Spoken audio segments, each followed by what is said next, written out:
Father, and of the Son, and of the Holy Spirit. First, I want to say to those that are watching online or are watching an archived version of this on YouTube or some other place that we welcome you to any of the videos that this church produces.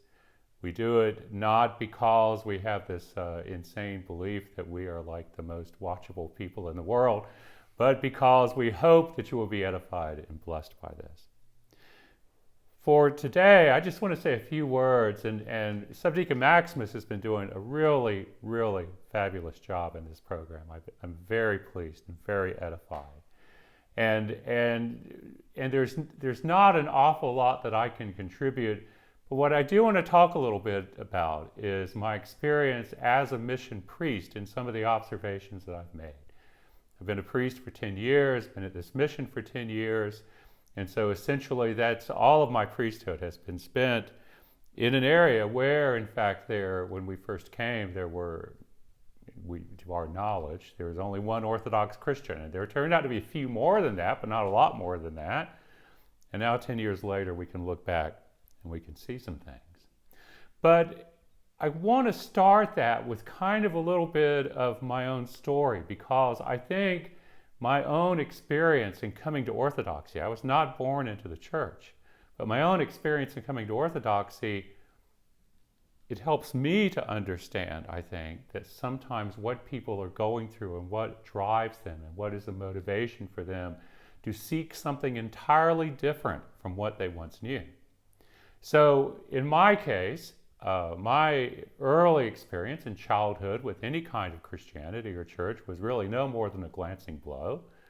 That my parents started out being fervent members of their Protestant church, that they fell away from it when I was still very young.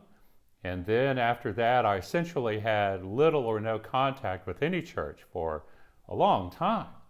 And spent a lot of years. If anybody asked me what I believed, I told them I was an atheist. And I don't know how sincere I was on that, and I probably vacillated back and forth a little bit. But there are times when I was not only telling people I was an atheist, but I was extremely hostile towards Christianity. I might have been kind of a proto-nun, although I'm a baby boomer through and through. But at my impression of Christianity in my teens in particular and into my early 20s, was that it was essentially a money-making scheme. It was a way in which people had a business and that they took other people's money to support whatever this particular ministry or business to do that. And this was largely born from my seeing every once in a while televangelists on TV or the healing people, send your money, we'll put you on the prayer list, you'll be healed or whatever. And it was a very, very negative perception of Christianity and of religion in general. My friends were the same way. One of my best friends was a Wiccan, and she was a great person. I knew other people that had other beliefs, and this was the period of time when AIDS first started appearing, and I had friends that died of AIDS in the late 1970s. And so there was very little belief in the circles that I traveled in. And people, if they had beliefs, they kind of kept them to themselves. I really did not know very many people that professed to be Christian at all. Well, what happened to me happened in the mid-1980s, probably 86 or 87. And I say this, and when I say this, I think that what happened to me happens to a ton of people, that it was not in any way whatsoever unique. But I'd reached kind of a point in my life where I was a little disgruntled. I'm still disgruntled, but a little disgruntled, a little despondent. I remember one summer day, I was cutting the grass in the yard, for Pete's sake. Talk about an exciting spiritual adventure. But I was doing it, and I was disgruntled and all this despondent. And all of a sudden, there was a voice in my head, I swear to you, that said, it doesn't have to be this way. That's all it said. It didn't say, go to Jesus. It didn't say, go to the church. It didn't say anything. It just said, it doesn't have to be this way. Now, I remember that clearly. It made a huge impression on me, even though it's a little bit amorphous. And I didn't really know what to make of it. I just knew that there was some other way to go. There was some other way to live. And so it began a journey for Pani and I that lasted for another 15 years or so until we became Orthodox. And Pani was already a Christian. She was way ahead of me. But we started going to different churches. We went through a number of churches. Our criteria was mostly which one would be best for the kids, or we thought would be best for the kids. So, we went through Presbyterian and Baptist. We went to several different churches. The Methodist church. We ended up in the Methodist church. And so we did all of these things. And it helped. But it did not provide the answer or the solution to the kind of the mystery that had been put into my head, that it doesn't have to be this way. What I found were I found very holy people. I found people that sincerely believed. I found people that tried their very best to follow Christ. And then I also found people who would not, for the life of them, ever admit that life was anything but a bowl of cherries, who would not for the life of them admit that they themselves, even in the church and even in the midst of being a Christian all their life, had any sorrow, had any problems, had any troubles, had anything that challenged them in any way. And it struck me throughout all that period of time, it struck me as being inartful. It struck me as being willfully blind, because everybody knows they've got challenges and knows they have troubles and knows that their life is not perfect and knows all of these things. But despite that, they continue to put up a facade. And the facade was just deadly. It was deadly because either you saw through it and you saw it as not being a true facade, or you didn't see through it and you thought, why isn't my life that way? What am I missing? Why am I suffering? Why am I going through these trials? And so it just never really seemed right. Well, I think a lot of people in the church know that I discovered Orthodoxy completely by accident, I guess is the easiest way to say it. And then, like a lot of other people, I read my way into the church. Read for like 2 years, something like that, before I ever walked in the door. And once I walked into the door, and this is going to apply to something I say a little bit later on when I talk about how we should be looking at people that come through the door. When I walked through the door the first time, it was in a Russian church in North Atlanta. And they were serving in Slavonic, and I still know no Slavonic at all. And it was there for a vigil on a Saturday night before liturgy of the next day on Sunday. And in the Russian tradition, you're supposed to go and take confession or give confession every time before you take communion. And so it was a pretty good crowd. People were wandering in and out. The choir was there, and they were singing, and there were 2 priests. And I walked in, and I really had no conception at all, not only of what they were saying, but because I didn't know the structure of the services, I didn't even know what they were doing. But everybody seemed engaged. And so I stand there, because everybody's standing, right? To my recollection, there were no chairs. I stand there, and after about 15 minutes, I look at my watch, and I notice that 15 minutes has gone by. And then I stand there some more, and the next time I think to look at my watch, it is 3 hours later. And I had simply and completely lost any sense of time during that. The service is going on around me. People are moving around. They're going up.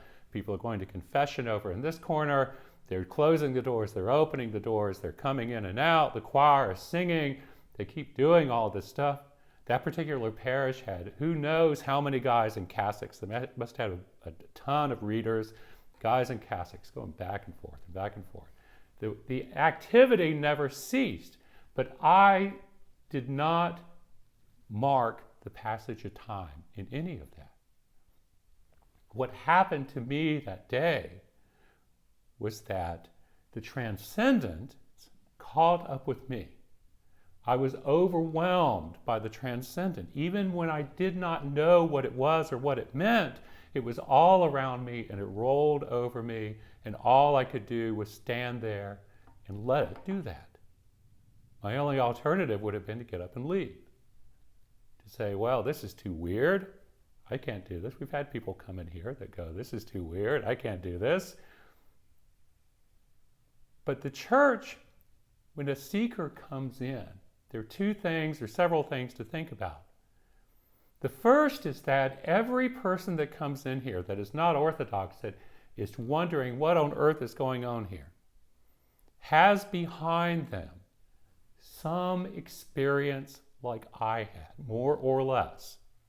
Some moment in time when they were led to believe or they were given to understand that there is more to life than just life.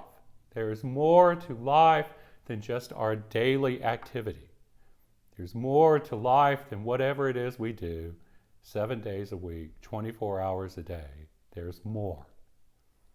It doesn't have to be that way, is essentially what everybody that walks into this house, into this church, this temple, comes to understand. Whether that has happened just recently or it may have happened years ago. Like in my case, it was at least 15 years before I ever walked into a church. But there's something in back of that person which is driving them. It may be disillusionment. It may be a search for beauty. It may be just a pull that they do not understand, but they come. And they come in here. And then you can see them. I mean, they're just like me that first time, right? They're looking around. They're like, I don't know what this is. I don't know what they're doing. Why do they keep going in and out of those doors? Why is the music weird? All of these things.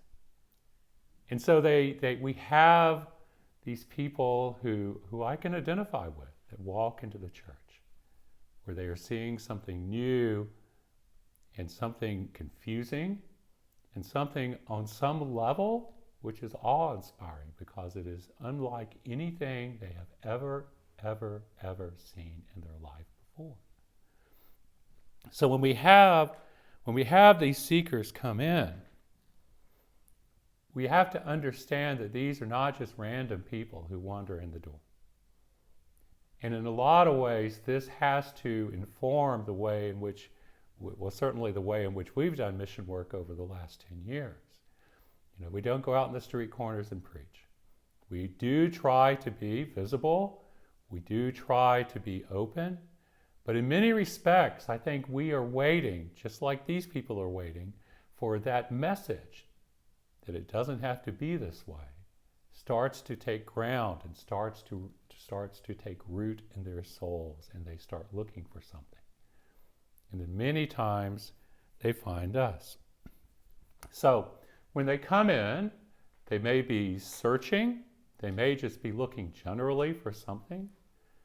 Sometimes they come in, and maybe this was more true in our previous location, when they come in despair and in kind of a bottomed out kind of situation. They may come in because in their lives there is some confusion and they have doubt that their old tradition has not really addressed these things that are troubling them or driving them wild. It does not address the things that frighten them, that scare them, that terrify them. And then sometimes they come in because of conflict somewhere else. And they want peace. And they want the ability to find God. And they come from a background that for one reason or another, there's not been peaceful. Maybe the family has not been peaceful. Maybe their old church has not been peaceful. We don't know. But we know when people come in, they come in because they have, if you will, been led to come here. It's not to say they're all going to stay. But whenever they come in, I think that what's important for us to do is to understand that it's not initially, it's not up to us to go and to talk to these people and be persuasive and persuade them right then and there of the fact that it is the first church, it's the real church, it's been around forever and ever, it's not going anywhere. that'll come. First time, when they come, what we need to do is to let the liturgy roll over them. We need to let the service become, like it was for me, just an overwhelming part of life during that period of time. No one talked to me when I was in that Russian church until, the 3-hour part, whatever it was. And there was a young priest there, Father Vyacheslav. And Father Vyacheslav was in his 20s. I think he's in Canada somewhere now. And he kind of comes up to me. He goes, "Hey, this is the best kept secret in America." And then he gave me a bunch of stuff to take home and read. But that was it. That was all that there was. And it's very effective. And so that's number one. Let the mystery be present. Let the mystery be what the seeker, this visitor, is faced with, and let them face the mystery. For a long time, I've tried to persuade people not to give out pew books to people that are visiting without any particular success. But I think for people that are just here, pew books do nothing but confuse the situation.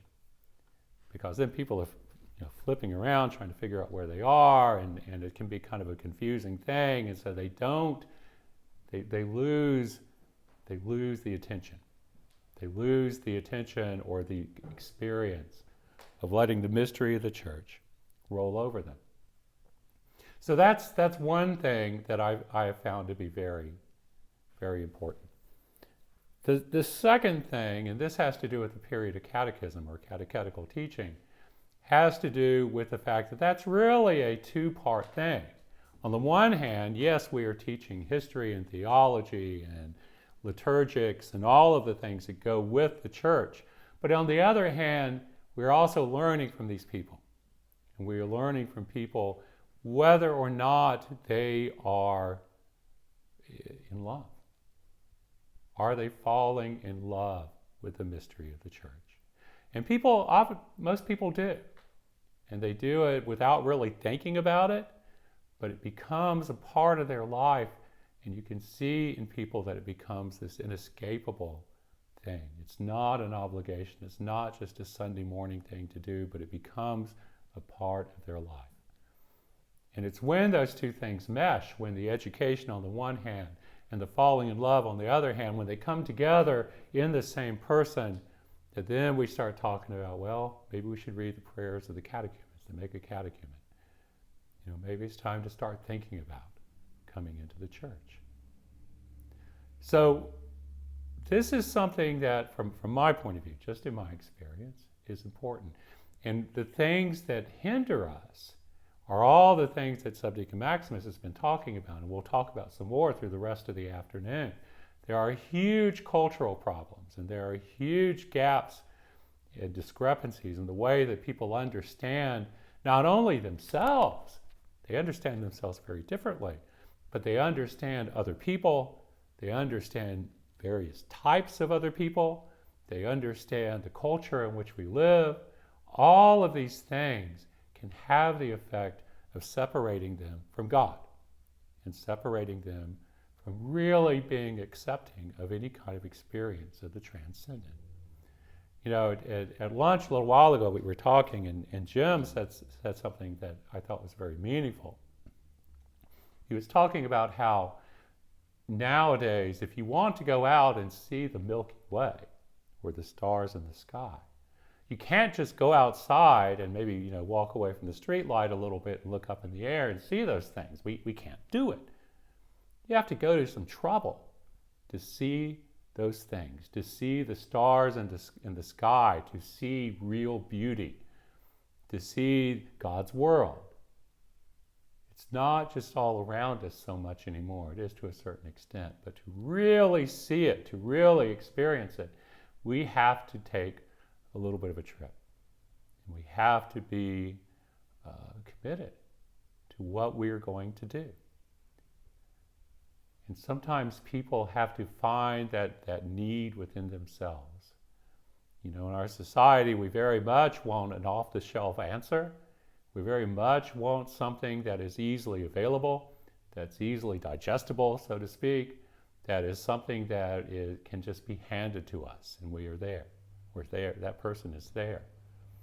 We've never been that way. The church has always been cautious about bringing people in unless they were truly committed. In the early church, that meant a catechumenate of at least 3 years before people were brought into the church by baptism. And so nowadays, we're a lot shorter than that nowadays. I think it's probably good, because I don't know how many people are going to last 3 years before they come in. So how do we assist this process? Because we know that for people that are coming and are interested and are letting the church wash over them, we know that for them this is a real journey. And most of you guys came into the church, like me, came in from a different tradition, and it always has challenges. People are like, icons. You see people kiss icons. You see people that, they see us venerate the Theotokos. They see us talk about the saints. And all of this is completely different from what most people are used to. And so it's a struggle for them.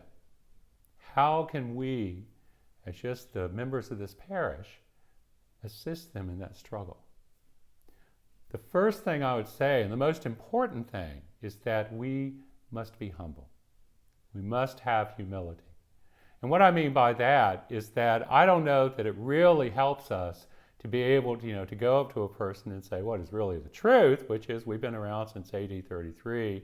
Your church only started 100 years ago, or whatever the case may be. We need to be humble. What people need to learn from us is to see in us that we are, in fact, devout Orthodox Christians, so that they can see what it looks like to be a member of this church, to see what it looks like to be an Orthodox Christian in all of the fullness that goes with that.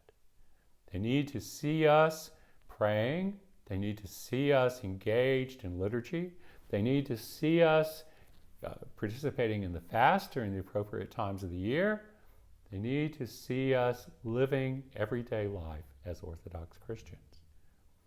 There's a story from the Fathers, and I cannot remember who it was, but I would say it's probably one of the Egyptian desert fathers, where somebody asked him, he said, well, what if all the Gospels in the world were destroyed? And the father said, well, from looking at our lives, they should be able to rewrite them. And that's actually true, and it's something we all fall down on, but that is something we should strive for. People should see within us, in the church, the Gospels being lived out, the fruition, if you will, of the Gospels. And so that's the first thing. We have to be humble. We have to be welcoming to whoever it is. All kinds of people come in, and in all of them have the image of God within them, and whoever it is, and whatever they are, whatever their politics are, whatever their anything is, that's fine. They're here. And God has brought them here. So we need to be accepting of people. The other thing that I would say is this, is that for all of these people, when they come in, we, at the same time, we give them an understanding, we understand to the best that we can whatever their problems may be. And they may not ever tell you about that, but they may say, I always just had a problem with whatever, this, that, or the other thing. And if that happens, then we should extend our heart to them. Now, yes, some people come in and they may be doing things that if they become members that we just can't allow them to do and have them have communion. But that's not for us to talk about just in one-on-one conversation.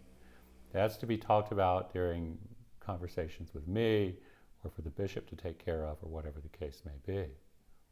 We should be open and welcoming and understanding of where people are coming from as best we can. So on the one hand, we show them the love of God.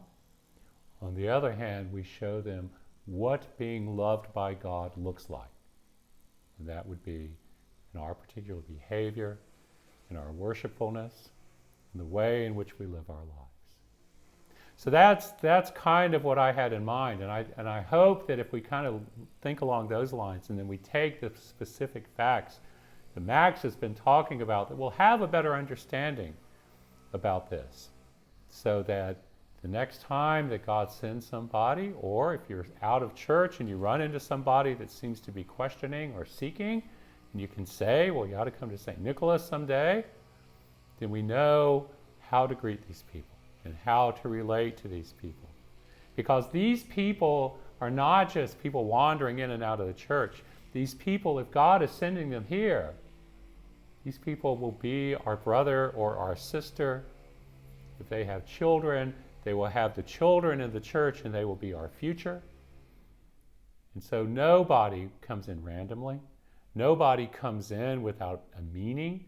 Nobody comes in without being important to us from that very moment. So we're actually running a little ahead of schedule now because we didn't do the 6 hour. So,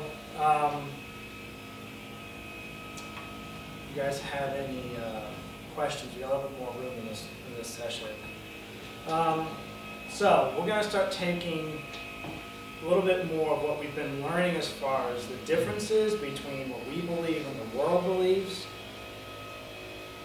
and start constructing sort of a more practical view of how to engage with the world, and also as far as the education within the church, or our education as well. There are the handouts I gave to you guys earlier. This is when we're going to look a little more from the handouts. I made some diagrams and stuff like that in there.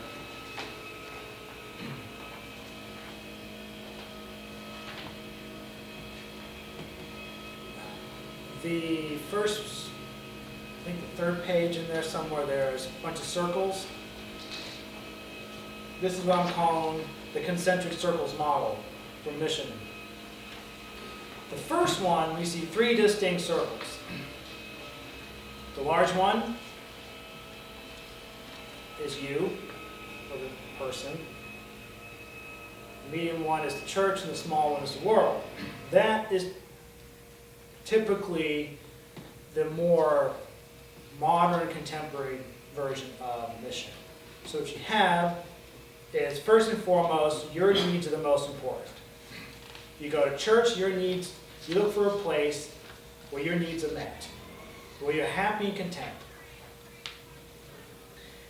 If there's any energy and resources left over after your needs are met, then it overflows into the church, in which case maybe you will get involved in serving within the church.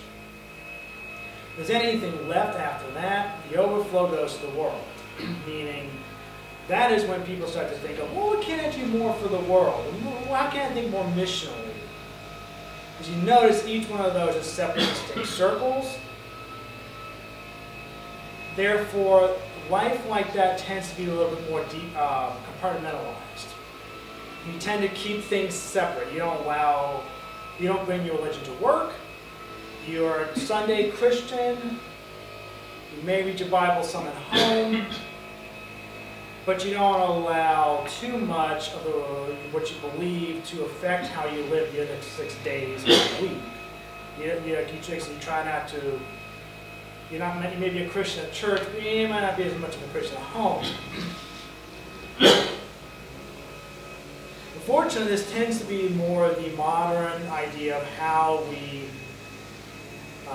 engage in education and also missions within the world. So the focus is on the individual. You get the seeker-sensitive churches in this idea, like the church I came from, Calvary Chapel. We had 80-something different ministries in the church. You've got the cyclist ministry, you've got the guys with motorcycles instead of just bikes with little ching-chings on them, you've got the women get together and bake bread for this group of people, and you've got the women's ministry, the men's ministry, the youth ministry, college, all these different ministries. 80-something of them we had, and we were so proud of that. So there was something for everybody. The purpose was to meet the need of the individual person, the seeker. In that church of over 3,000 people when I was there was only about 500 people volunteered. have worked in any kind of capacity there. That's including the staff. But also there was 80-something people on staff, I believe. That shows how small the people will give back to the church, and that's that model there. Unfortunately, this doesn't work. For a genuinely missions-driven church, that doesn't work. We need to envision a world in which we as persons are a part of something larger. And we live and move and have our being within the church. That's the next model. The one we get the large circle and then the smaller ones inside. You are the small person, the small circle inside, the medium circle, which is the church. Church is within the world, the cosmos, creation. It is not of the world. The principalities and powers of this age. However, we live with the tension that we inhabit a secular, pluralist, postmodern world, which we've been talking about. We have jobs and obligations that are in the world, and sometimes we bring that world into this world. And the key is to let Christ transform that world into this world, and not the other way around. Which really becomes not really a transformation at that point, but it becomes more of a perversion of the world. So the one thing that I did, this model, I don't remember where I came across it, but I adjusted it slightly by symbolizing the Eucharist by the cross in the center of it. So the concentric circles model, in my mind, is the same that we talked about last session about Christ as the one who transforms culture. So what happens at the center ripples outward into the other spheres. This is in line with St. Seraphim of Sarab, which says, acquire the Holy Spirit, the thousands around you will be saved. Any questions over that so far? As you see, I put a variant model in there, which I adjusted slightly, which shows that I think that's a little closer to the Orthodox understanding, is that the individual is a person within the church. Whereas you share that with others. The church is made up of all of us.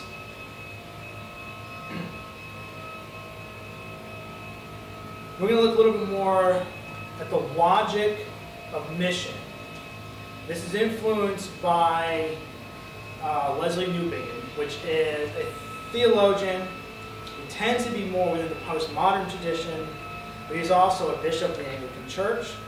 He was a missionary in India for many, many years. And his thought of mission, I think, can be pretty well adapted to, I think, the vision of the Orthodox Church. To quote him, he says this: to be baptized is to be incorporated into the dying of Jesus so as to become a participant in his risen life and to share his ongoing mission to the world. It is to be baptized into his mission.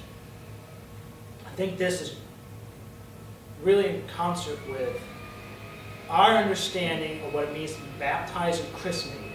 It is entrance into the church, and your chrismation is essentially an anointing for vocation. We receive the Holy Spirit, but we're chrismated to be priests, kings, and prophets.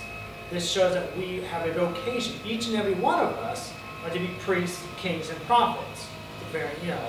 Even if you don't wear a cassock, you are still have the role of a priest. This is where the reformers get this idea of the priesthood of all believers, but that does not mean you remove the institutional priesthood, which are the men who wear these. We all have this role to play. So Christ's mission is the mission we're seeking. It's not our mission, it's not our agenda. We participate in his mission. We are baptized into his mission. So even though Newbigin is not Orthodox, I do like his idea of mission for the world. The circles model, I think, was an adaptation of his thought that somebody else did. I can't remember where I came across the circles. But it's basically his thought in diagram form. I think this is also comparable to our understanding of the role of priesthood within the church.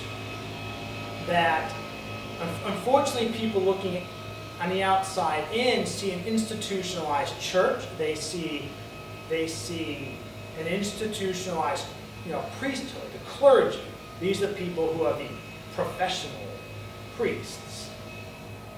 And they forget, or they're not even aware of the call for all to be, play the role of priests in their lives.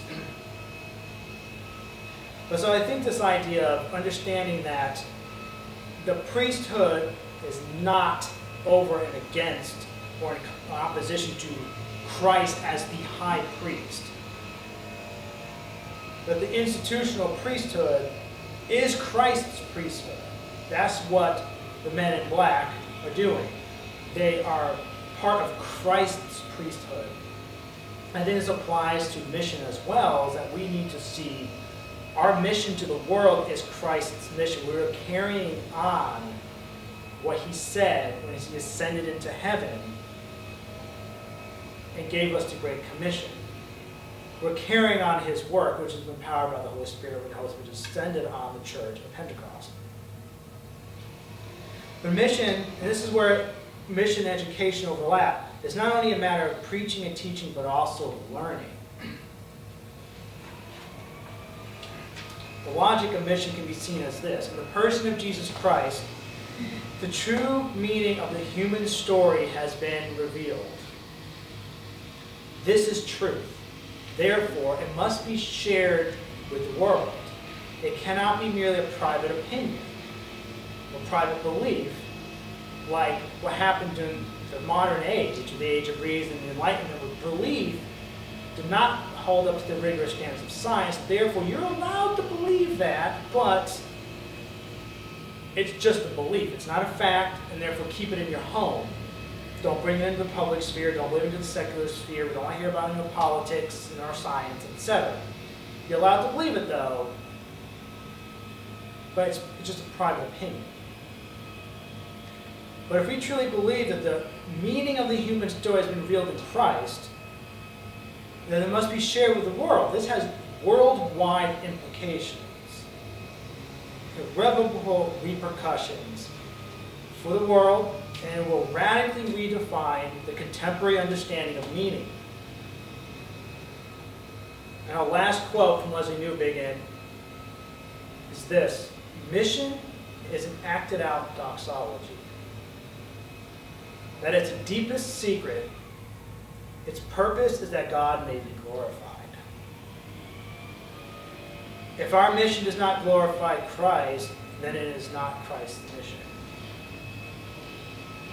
I think that should be our standard and evaluation for how we're engaging with the world. If it does not give glory to God, then it is not Christ's mission. We've somehow blended our own agenda in with it somehow. We're using worldly philosophy. Maybe we adopted Marxism too much, like liberation theology or whatever. It's not his. So, this session from here on out is going to be presented in 3 movements. And I use the word movement for its musicality and thematic connotations. So these movements do not stop. It's not as though one ends and the other one begins. It's like they're steps. They're not steps. These movements are continued through our lives. They don't cease playing when we are baptized or chrismated. So the first of these is evangelize. And the second 2 are educate. Specifically, educate, we look at the cultivation of the imagination. And the third one, educate, is going to be moral and spiritual instruction. So let's first start with the evangelize. Our grounding text for this section is John chapter 4.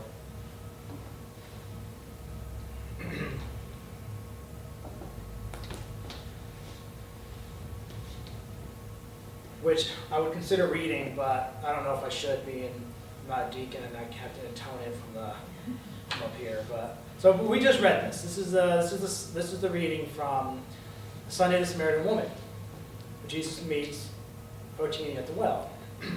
So this is pretty recent. We just did this a few weeks ago. So I chose this text. Father's homily was so inspiring for this that I decided I wanted to put it in here as a part of how this is our model for how we should evangelize with the world.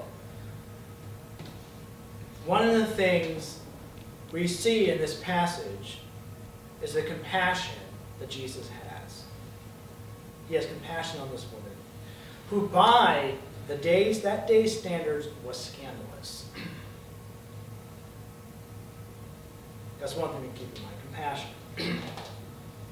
Regardless of who that person is, their reputation, Jesus knew who she was. Yet he still met her. And that's the second point.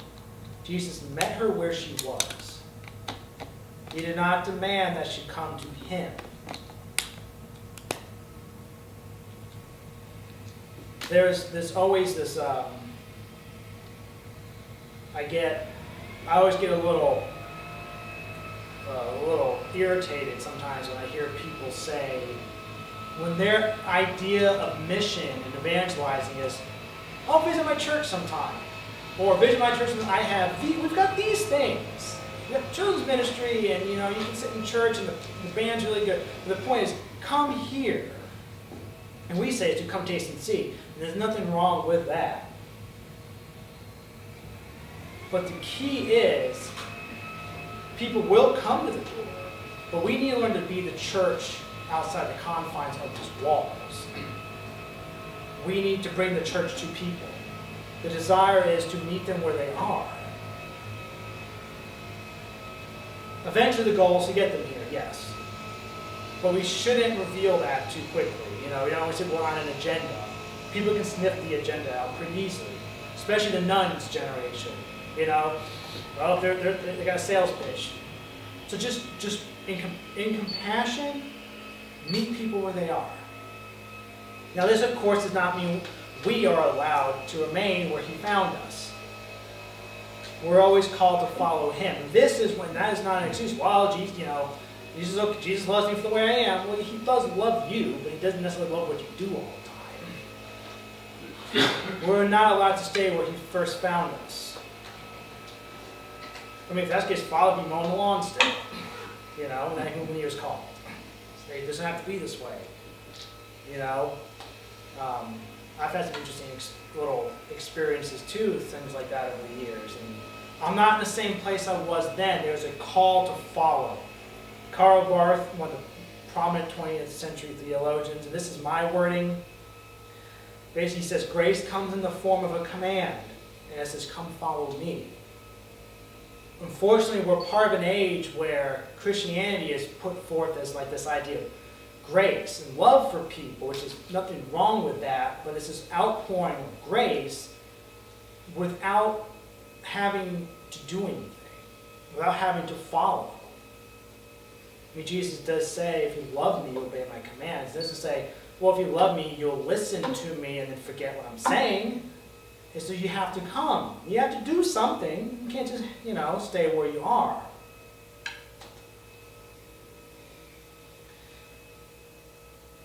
A couple of key things I want to pull from this. So we saw the compassion and meeting where Jesus meeting where she was. Relationality. What this generation, the younger generation, including my own, is looking for is relationship. Which is why evangelical churches are also growing, because they put forth this idea of Jesus in me. But unfortunately, with that view, we tend to get reduced to sort of some of the bad things we were talking about before, about how it's like, you can't tell me I'm wrong. It's like, I'm reading my Bible, teaching Jesus in me, I'm journaling, whatever. The Bible tells me this. Well, that's not what it means. I'm sorry. But no, you can't tell me, well, that's what it means to me. It could be a passage completely taken out of context, but it doesn't matter because it's what it means from the experience of that person. What I hope we offer is a genuine relationship. And we have to safeguard against this idea of relativism and subjectivism. But we're putting it as a relationship, and it means it's relational and personal, in a sense that it involves human persons, and relationship with Christ himself, who is a person. It's not relative, meaning it's whatever I want it to be. And this is where the postmodern culture misses the point. It's a call, it's an invitation to the church, to the people of God. We must be wary of reducing relationality to the consumerist mindset of contemporary relationships. This is not a create your own or select your friends list we see on Facebook. We're not out selecting our followers like on Instagram. This is genuine relationship. Jesus is not your homeboy, like the t-shirts, and Jesus is definitely not your boyfriend, like you see in some of the churches today. What we're speaking about is a relationship, is a radical relationship of givenness. Christ gives himself to us. It's like why do you think we come down the aisle to receive communion? And traditionally, men and women were separated on either side, which is a beautiful image of the marriage ceremony. We are united when we come to the cup. We come up like the bride and groom would come up the aisle. This is a radical form of relationship. Not I'm going to hang out with people who are like-minded, that we like the same bands and we like the same music, and we got the same ideas and read the same Christian books. This is much more radical. Christ gives himself to us, and we celebrate this every single Sunday when we have liturgy, the Eucharist. Christ literally gives himself to us every single Sunday. And then the flip side is the return. So we have the givenness and then the reciprocity that we respond. And this is not just between our relationship with God, but with each other, too. We are persons in relation. The Greek word prosopon, which I'm probably butchering, means persons in relation. Our true humanness is one in relation to the other. We are not truly human if we are not in relation with each other. We're not fully, that's why marriage is considered a sacrament in the church. Because you become truly human, or understand yourself as truly human, and you grow with the other person, and you work out your salvation in that sacrament to living. So our true humanness is in relation to the other, who is also not fully knowable. Both God is not fully knowable, and each person is not fully knowable. People who have been married know, you don't fully know, I don't fully know my spouse.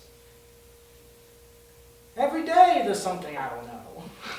Something comes up, I'm like, what the? Anyone's been married, anything more than, or any kind of relationship more than like a couple years or years and know, oh man, I don't fully know this person. There's a great mystery there, which is why I like the word mystery probably more than sacrament. We're talking about the sacraments. So we must be careful how we, not just engage, but how we speak about each other. An example I like to bring up is when I hear people talking about, this is slightly off, but I just encourage people to listen, choose your words carefully, and examine how you speak. An example is this. On a couple of occasions, I've talked to people about, just a pro-life, pro-choice thing is always a hot button issue. And I often hear people refer to the unborn, even once you're pro-life, as an it. And I'm like, do you realize what you're doing? You're automatically already in your language. It's so flippant. You don't think about what you're doing is you're reducing that human person and using the word it, which is a language of objects. And it goes, so certain things so subtle like that do have ramifications we don't fully see. We must be careful to use personal language when speaking about people. It's a great book, and I wanted to pull some quotes from it, but I ended up just reading the entire book because it's so good. But if you really want to dig into the idea of relational language, read Martin Buber's I and Thou. It's a little heady and a little mystical, but he does a fantastic job on how we use the word I. When we say I, he says there's two types. There's the I, thou, and the I, it relationships and how we speak. His name again? Martin Buber, B-U-B-E-R. He's actually a Jewish philosopher theologian. And he breaks that down so well on how we need to be careful in how we speak. Unfortunately, he says most of the time we speak, when we say I, like I am speaking to Joyce, let's say here, or I'm speaking to so-and-so, this I always stands in relation to something. Even if we just say I by itself, you are acting as subject, as we talked about earlier, the philosophical side of things, and it's always in relationship to something. Most of the time our language is speaking about persons that should be using the I, thou is the I, it. Even though you don't say the it and the thou part, it's sort of assumed. And he does a fantastic job of breaking down how we speak about people. And this also goes, he talks about the ultimate I-thou relation, which is between us and God.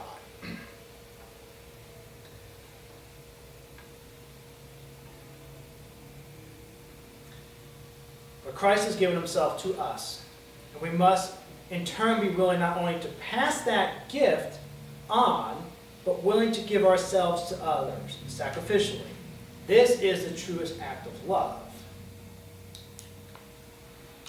This reciprocity, I believe, is rooted in the Eucharist, which is the ineffable encounter with mystery that reveals how one is also to live Eucharistically. And how do we live Eucharistically? And this is the idea of the role of us as we're chrismated to all be priests. This is the idea of basically all that we do, we stand, each person stands at the center of the world, receives what God has given them, we give thanks, and we give it back to him in all that we do. Which makes us that we really become just stewards of what God has given us, including the relations with people in our lives.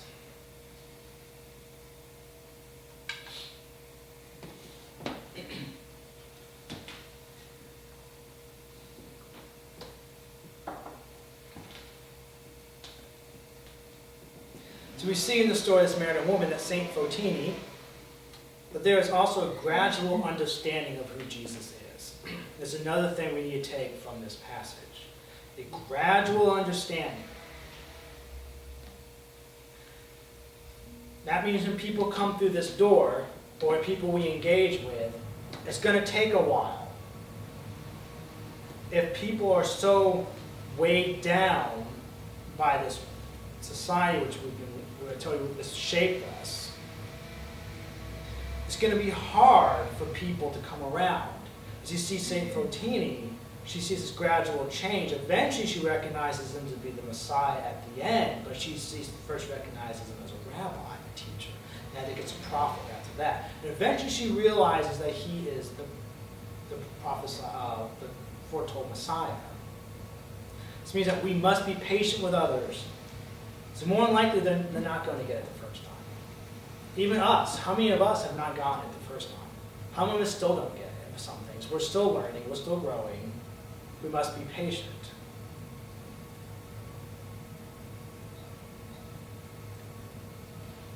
And we must be real with others. This is the idea of what I mean by radical relationality. We must be real with others. This is of utmost importance for this generation. They're looking for something genuine. They don't want a sales pitch. So I like so much about Father telling a story. That is important. We must share our story with people. They don't want doctrine up front. They don't want, like his father said, well, we've been around since the first century. Your church, well, you guys are borderline Arians, and you've only been around for 100 years. Like, that doesn't fly. The doctrine, what we've been talking about a little bit, is important for us. because that works, that's like the fundamental principles on which we engage with the world. But we don't talk doctrine to people. We don't go, well, check this out. Jesus is fully God and fully man. Now come to my church. Like that doesn't fly. We must tell our story, I think, is really the way to engage with the world.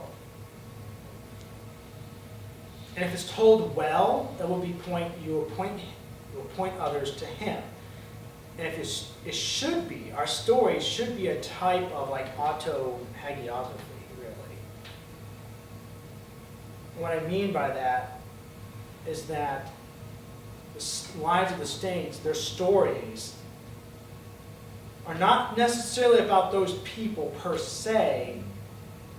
It's about Christ and the way their lives have changed and the way they glorify him with their life. So our story should be a type of that. It's not the same as like a hagiography of reading like, the life of St. Nicholas. I mean, but it should point people to the transcendent, point people to God. And the reason being is because we as persons are an icon of Christ. So all that we do, if we live like that, we should be ourselves sort of like windows to heaven, like icons are. Too bad we don't. Most of the time we're terrible at that. I do. But it should be our goal. Our story should, and even in the ugliness and terribleness, and this is why I try not to sugarcoat things when I talk to people about stuff, because I don't believe in saying, well, I'm just going to make it all look nice. This is my story. It's all like well polished and nice, and I'll leave out the bad. No. The terrible stuff you've done, depending on the person, you should be able to tell that part as your story, because it's like where you've come from to where you are now. This is when I love the tension between the ugliness and the terribleness of the world. Still, God shines his glory through that. Or you can use that to glorify him and go, look what that person has come from. Saint Fotini has come from, she was by the well, she had a plethora of husbands, and she was living with a man who was not, and then she became a saint. And then she went on and told her story to others. Any questions so far? Before we move on to the second movement. So we looked at the evangelism. Now, what do we do as far as education within the church? Okay. Now, this is in addition to catechism. Okay. Catechism is the way it is. It's fine the way it is. I'm not suggesting changing catechism. Because catechism itself is of utmost importance, because now at this point you've agreed. This person is like, the prayers to be made. Catechism were read over them, and that person has now submitted themselves to the instruction of the church. So they're going to start learning things about doctrine, what we believe, how we practice the liturgy, all these things that they're going to learn. But there's two things I want to add to the education of the church. The second movement is the idea of cultivating the imagination.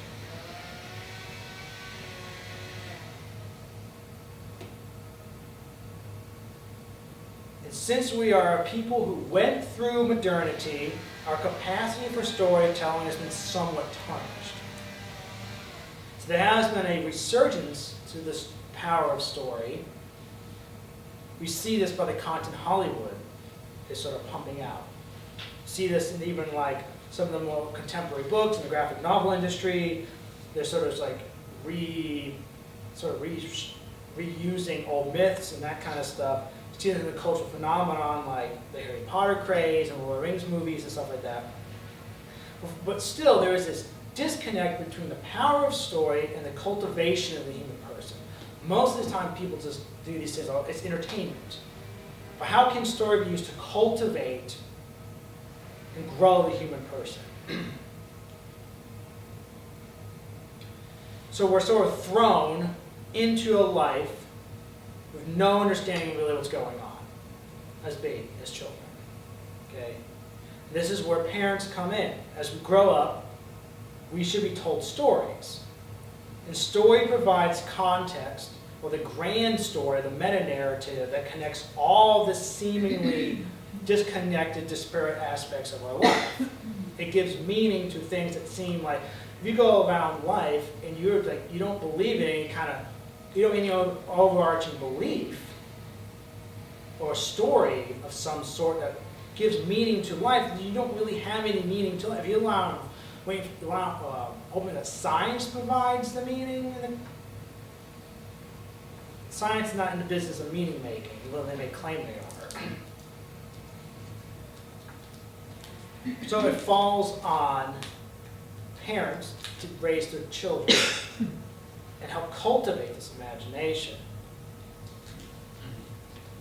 Because language is formational. How we speak, I was talking about earlier, how we speak, how what we read and what we listen to shapes our worldview. We were talking about in the lunch break earlier, how the secular liturgy, what we do the rest of the days of the week, you know, if I'm going to binge watch this show this day and watch this show and read these kind of books, and all of them are just, you know, maybe they tend to have more of a secularist, atheist worldview, which is most content coming out on Netflix, Hollywood. That's their worldview. It's going to shape our understanding of the world. Even if you go to liturgy 1 day a week, 1 day a week for an hour and a half to 2 hours is not going to completely undo the 30 hours of junk, whatever. And sometimes it's not junk, but it's stuff we just put into our minds all week. So language is formational. So I encourage you to see the words you guys use with things. The problem is we tend to view it as primarily about information. So when we speak to each other, it's kind of what we can learn and get out of it. You know, and from us, language is about conveying information. When really it's more formational than informational. This goes back to the Martin Buber's I and Thou. You know, we see language as purely about objects and something impersonal. We should be using personal relational language when we engage with the world.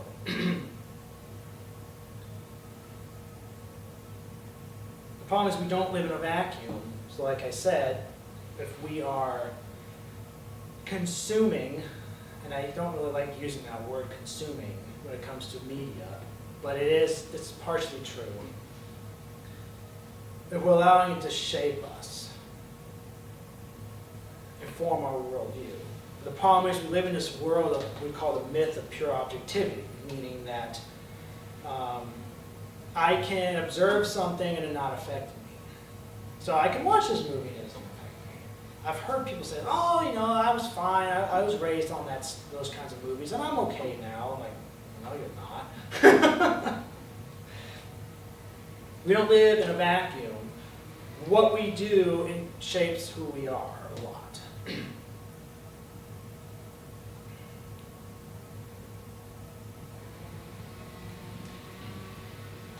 So we already touched a little bit on the theory of language earlier. Why I focus on language so much is because culture embodies language. And we as the church are a type of culture.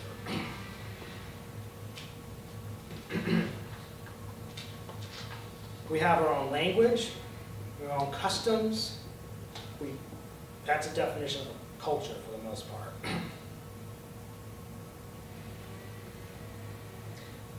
And for somebody coming in from the outside, needs to learn how to speak the language. And that's what we're here for. It may be a slow process. Like St. Fortini, it takes a while sometimes. But this is why I think it's so powerful what Father was talking about earlier, and how when people first come, it's important to let the liturgy wash over them. I mean, Father told me that when I think I was a catechumen.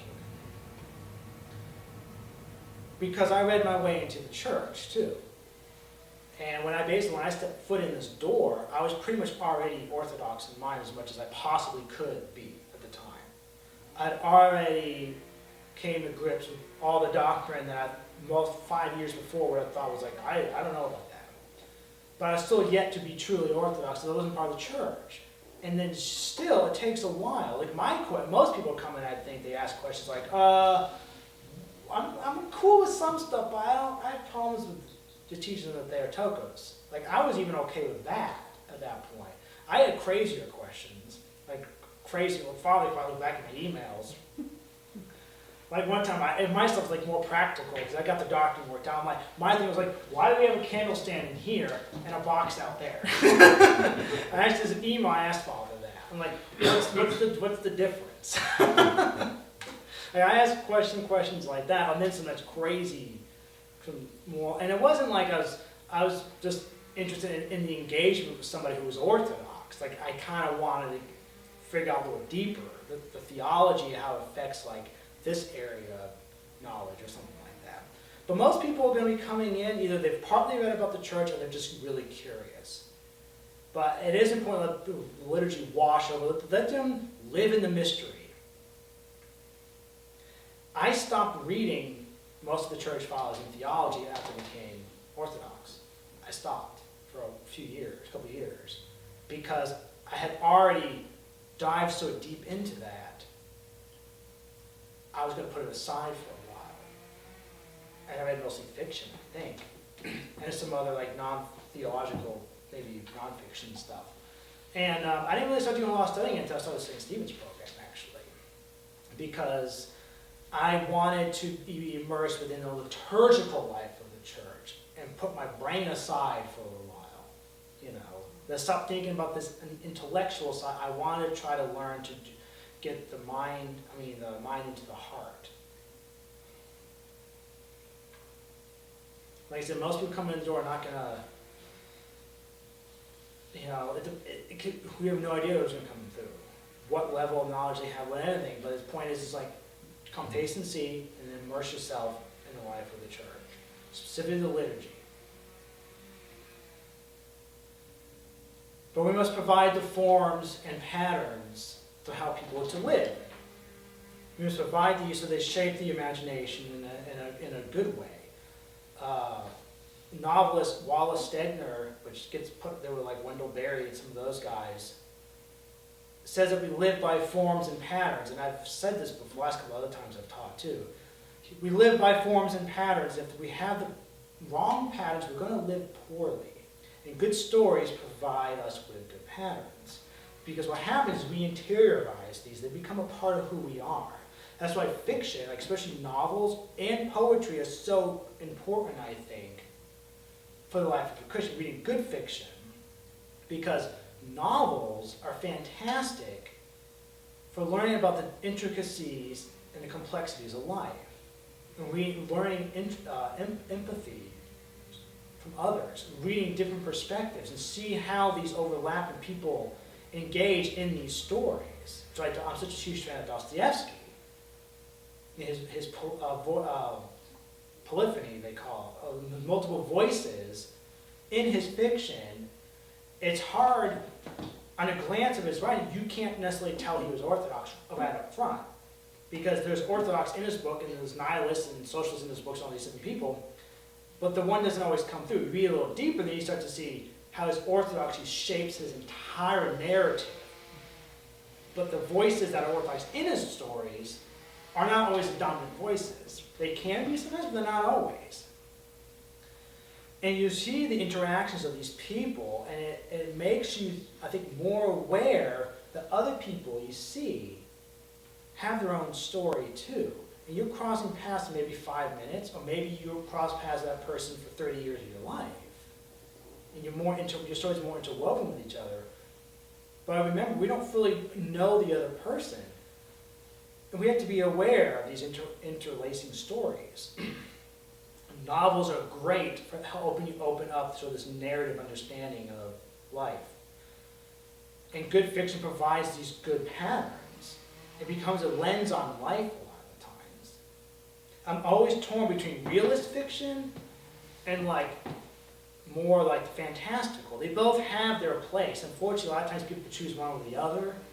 But I think everybody should be reading like Tolkien Everybody should be reading like Dostoevsky or Wallace Stegner or John Updike or any of these writers. Because they both provide different things. So these good stories become part of who we are. We sort of interiorize them, we assimilate them, and they should give us some kind of insight to how people think. They should help shape our imagination. This is why it's so important for children. It shapes their worldview. And it can influence. Which is why I remember when I got to the end of my catechism, proper, I guess you could say, that's when Joan and I, before we got brought in the church, we had like another month before our chrismation. We were done with all the official stuff, and Father had us read the lives of the saints. Because this is what it looks like to live out Orthodoxy, and that was so important.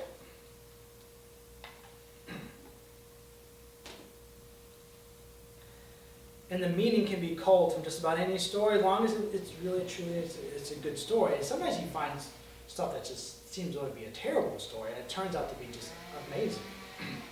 But you have to kind of engage with it. And these stories aid in our spiritual formation. I read this back when I did the Christmas Carol series around Christmas. I'm going to read it again because it's important. So this is an excerpt from Father Seraphim Rose's biography. He says this: not many years ago, I read, a young monastic aspirant went to Mount Athos. In talking with the venerable abbot of the monastery, where he wished to stay, he told them, "Holy Father, my heart burns for the spiritual life, for asceticism, for unceasing communion with God, for obedience to an elder. Instruct me, please, Holy Father, that I may attain spiritual advancement." Going to a bookshelf, the abbot pulled down a copy of David Copperfield by Charles Dickens. "Read this, son," he said. "But Father," objected the disturbed aspirant, "this is heterodox Victorian sentimentality,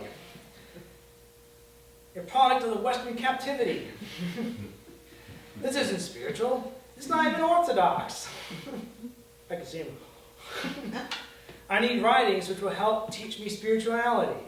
The abbot smiled, saying, "Unless you first develop normal, human, Christian feelings and learn to view life as little Davy did, with simplicity, kindness, warmth, and forgiveness, and all the orthodox spirituality and patristic writers will only be of no help to you.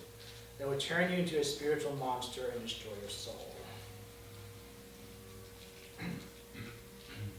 This is something that's been near and dear to my heart lately, this idea of storytelling. And borrowing a word from J.R.R. Tolkien, mythopoeia. And this, of course, idea of like basically myth making or storytelling. Excuse me. And I think this is crucial for cultivating imagination in education within the church. So for those coming into a tradition like ours, there is a need to understand myth. And not myth as something false, which is often how the word gets used now. Like I used the myth of pure objectivity earlier, which means it's false. But myth in the classical sense. These are stories that grew out of and simultaneously aided in the creation of cultures. They provided meaning and coherence to the cosmos, to the culture, to the individual person, and they're often seen as a connection to the eternal or the divine. The problem is our obsession with historical veracity of the modern age pretty much rendered these ancient stories as false. Because of this, science was elevated to the supreme knowledge. And often science becomes a way used to legitimize what is true and not true in areas outside the scientific purview. Like science trying to legitimize, what we believe.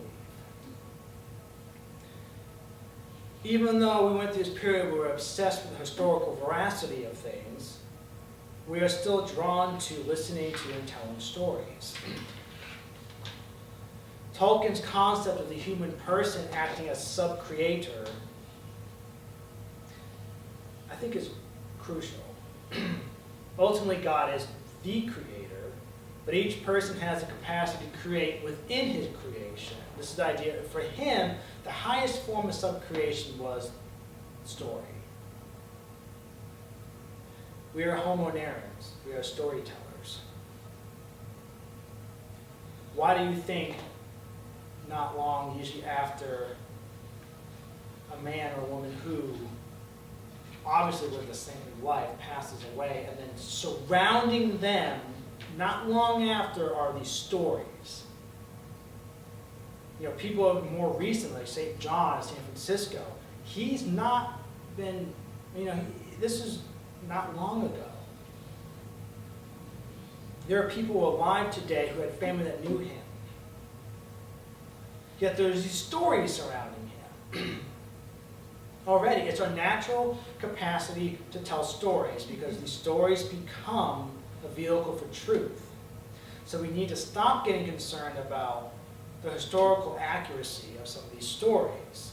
It becomes irrelevant. What matters is the formation of the spiritual life. As we've seen things like this, archaeologists have been making discoveries that point to some historical basis for some of these ancient stories. Like the theological finding of Troy. Like they believe they found Troy.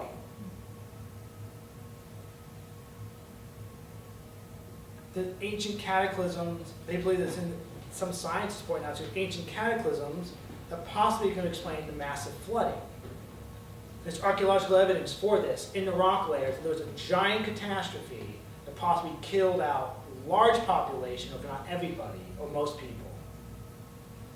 And there's something they point to, this could be the flood stories, because the flood story is not just in the Bible.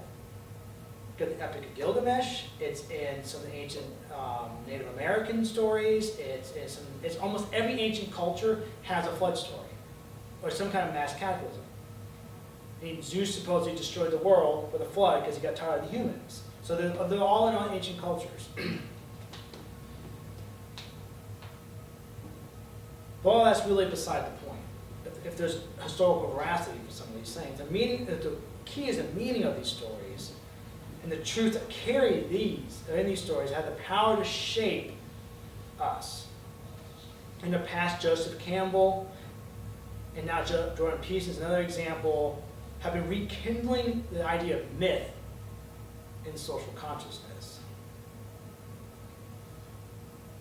So we need to encourage, I believe, the reading of the great myths in works, say, like of Tolkien and C.S. Lewis, under the tutelage of the church. Remember, Christianity spread during a time when the world was steeped in classical mythology. Our Western civilization was built on the Homeric epics, the epic cycle, the influence by Norse mythology. Alexander the Great supposedly carried a copy of the Iliad with him because he was inspired by Achilles. The Iliad, I remember Father telling me once before, the Iliad used to be used and read by those who survived dual battles in the ancient period of time as sort of a cathartic process. They would come to get people who were basically war veterans, would come in and read the Iliad because they had this cathartic, healing, therapeutic. Also this idea of these people survived the same things I survived. So they had this healing process.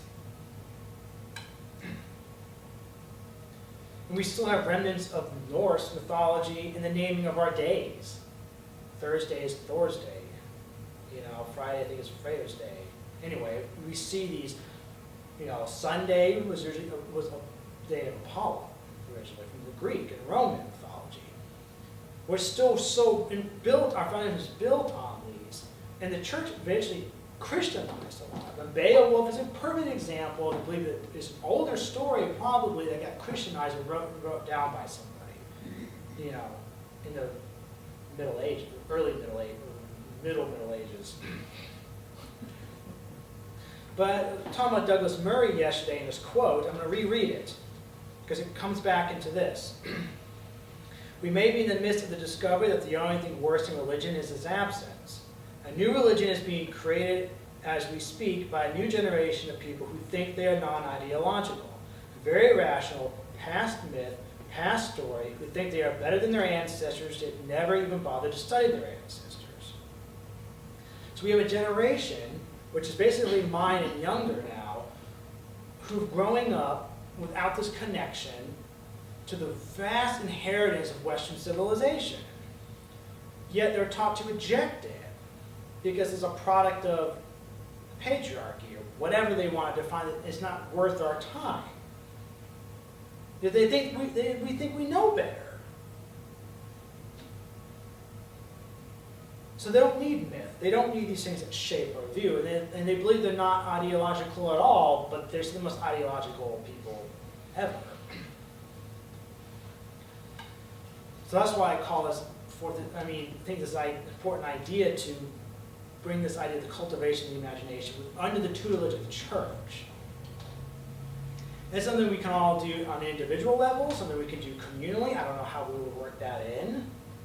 And it may not need to be worked in on the parish level. But it may be something we can work into the parish level.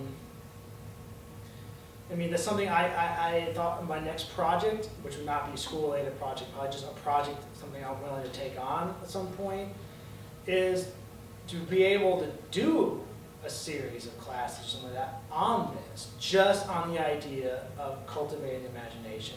We would look at original texts, so the old mythologies, and we could see how a lot of these old mythologies eventually pointed to the coming of Christ.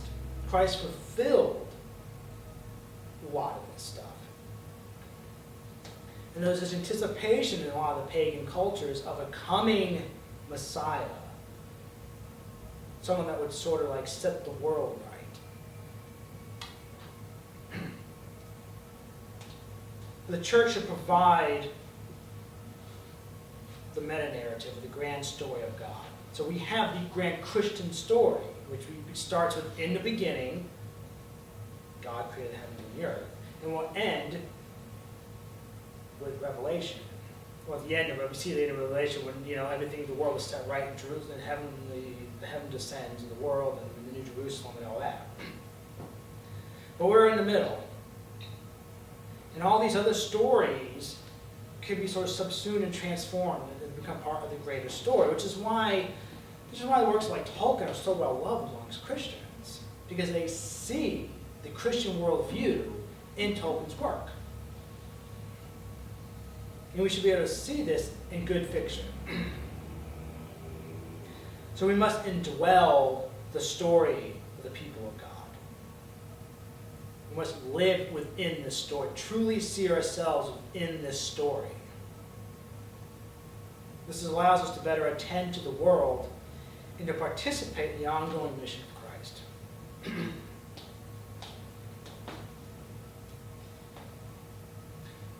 Any questions before we move on to the third movement? Okay, so the third one is also a type of education. This is getting to the more moral and spiritual instruction. And a lot of this is taken from very Reverend John Fannin himself, his work on this during our missions and evangelism class. And I actually have this in the back of our handout, which shows that has a breakdown of this. I'm not going to spend a ton of time in here today because you can take that home and look at it yourselves too.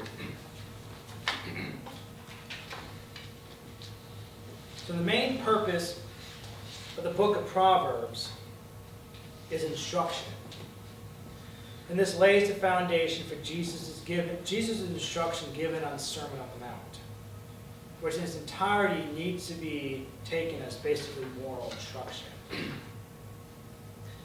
Fear of the Lord is the beginning of wisdom, Proverbs 9:10. Hear, my son, the instruction of your father, 1:9. My son, do not lay hold of evil counsel, chapter 2, verse 17.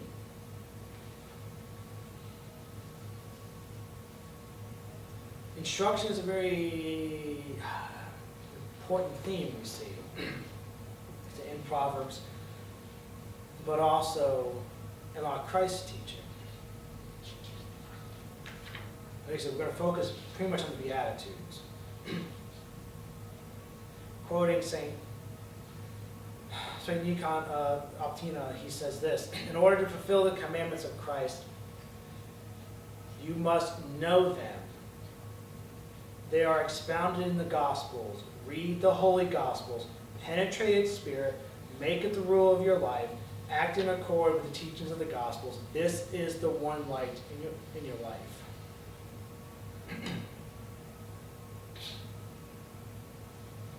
So turning to the Beatitudes in Matthew chapter 5. As we see, this can be read as a progression. Who doesn't have a copy of this? Can you give me a copy, please? I meant to have one.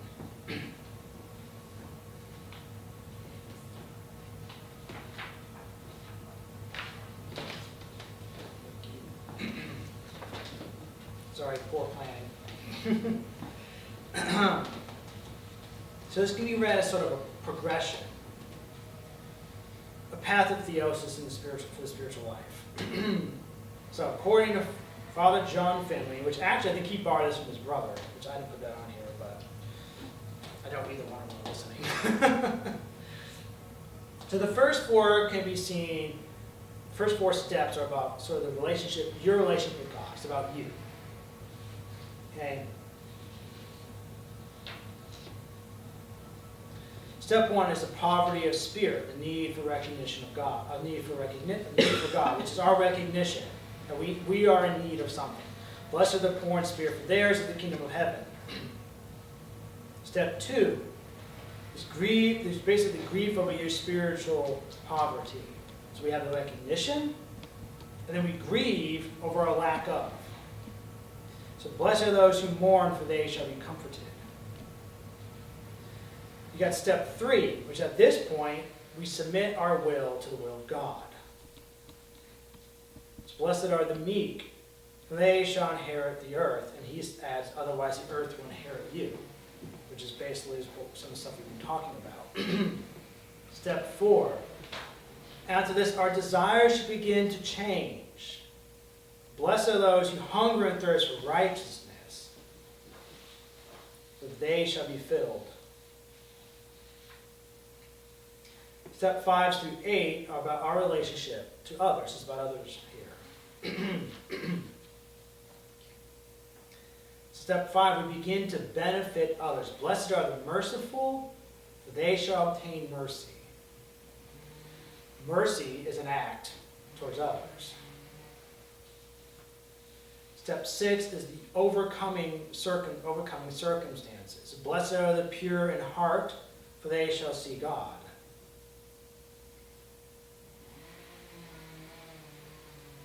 Step 7 is becoming like Jesus, which is more advanced level of spirituality. Blessed are the peacemakers, for they shall be called sons of God. Step 8, if you begin to look like Christ, you will suffer like him. Blessed are those who are persecuted for righteousness' sake, for theirs is the kingdom of heaven. In the continuation of step 8, he says, blessed are you when they revile and persecute you and say all kinds of evil against you falsely for my sake. And then it's followed by a promise of reward. Rejoice and be exceedingly glad, for great is your reward in heaven. For so they persecuted the prophets who were before you. And then summing up the Beatitudes, is you are the salt of the earth. But the salt loses its flavor, how shall it be seasoned? It is then good for nothing but to be thrown out and trampled underfoot by men. You are the light of the world. The city that is set on a hill cannot be hidden, nor do they light a lamp and put it under a basket, but on a lampstand. And it gives light to all who are in the house. Let your light so shine before men that they may see your good works and glorify your Father in heaven.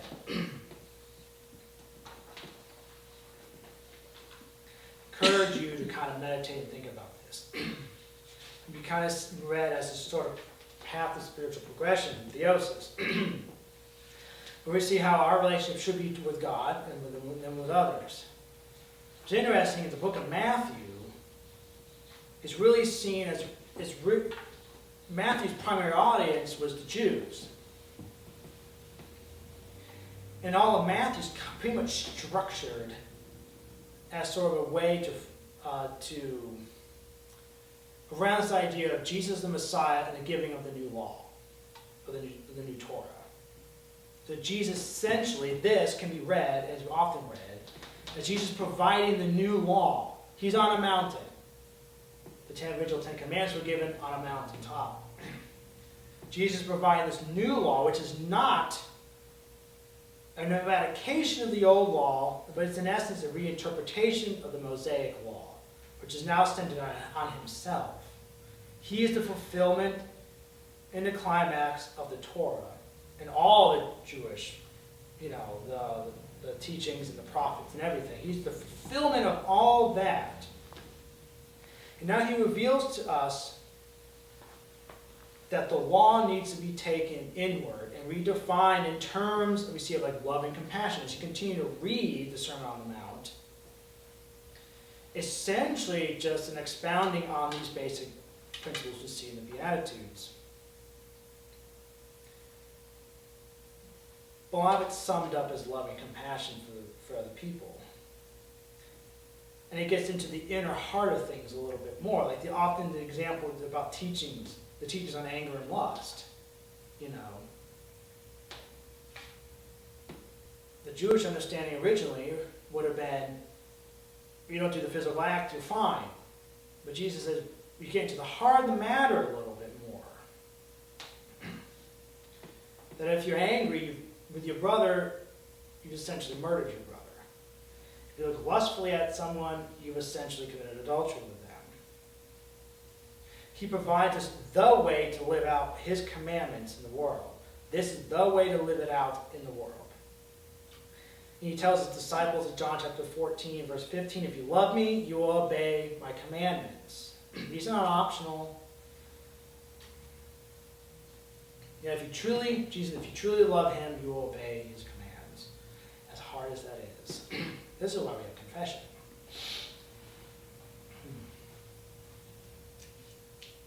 Anything over that before I wrap this session up? We okay?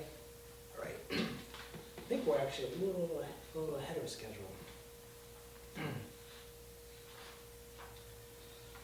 So placing all this in context of mission, we see that as we live our lives within the world and the church, our attitude should ripple outward. Us being at the center, as we saw, like the person within the church within the world. We indwell the great story of God so we can attend to the hurts and needs of the world. How we live is shaped by what we believe. If we are truly to be fishers of men, we must first worry about the obstacle in our own eye. Only then will we radiate Christ's light to the world. We can then meet a Samaritan woman at the local well, have a conversation, and spark something within that would change her life to such a degree that she would be a modern saint. We could turn the other cheek when struck. You can give your coat to the poor. In a world full of anger and resentment, you can be the one not to murder your coworkers with words. We must stand up for what is right, be a voice and presence in a world that has gone crazy over abortion rights, same-sex marriage, transgender rights, rampant pornography, broken marriages and families, and so on and so forth. We do this by fighting for life, like the church has always done. And helping that single mother keep her child, by exemplifying traditional marriage, by pointing to the Theotokos as the model of femininity and maternity. Ultimately, in the midst of suffering and unrelenting evil, we must point to the cross. There ends